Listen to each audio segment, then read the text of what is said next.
Basna merchant કોલેજમાં વિદ્યાર્થીની આપઘાત મામલો। ઉર્વશી શ્રીમાણી નામની વિદ્યાર્થીનીએ કર્યો હતો આપઘાત। મહેસાણા બાર એસોસિએશન દ્વારા આ મામલે રેલી યોજવામાં આવી છે।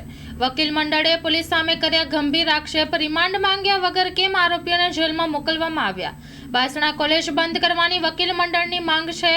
મહેસાણા બાર એસોસિએશનના પ્રમુખ દ્વારા કોલેજના ટ્રસ્ટીઓ સામે ગંભીર આરોપ। કોલેજના ટ્રસ્ટી પર દીકરીના મોત માટે એટલા જ જવાબદાર।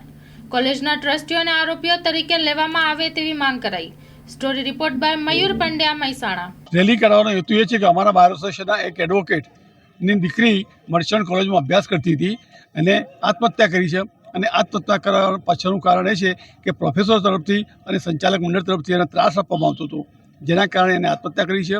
જે સંબંધે એના પિતાશ્રીએ પોલીસ સ્ટેશનમાં ફરિયાદ આપી અને ફરિયાદના આધારે પોલીસે કેટલાક આરોપીઓને એરેસ્ટ કર્યા છે, કેટલાક આરોપીઓ એરેસ્ટ કરવા બાકી છે અને કોર્ટમાં રજૂ કર્યા પછી રિમાન્ડ માંગણી કરવી જોઈએ। ગંભીર ગુનામાં રિમાન્ડ માંગવા જ જોઈએ, છતાં પણ પોલીસે રિમાન્ડ માંગણી કરેલ નથી, જેથી એની તપાસ યોગ્ય દિશામાં થાય, સાચો ન્યાય મળે અને જે ઉર્વશીને મરવાનું જે કારણ છે એ સાચા આરોપીઓનો સાચો ન્યાય મળે અને આરોપી તરીકે સજા થાય, એના માટે અમારા પ્રયત્નો છે। સાહેબ, આપની દ્રષ્ટિએ સાચા આરોપીઓ કોણ છે? પ્રોફેસરો છે, આરોપીઓ સાચા નથી?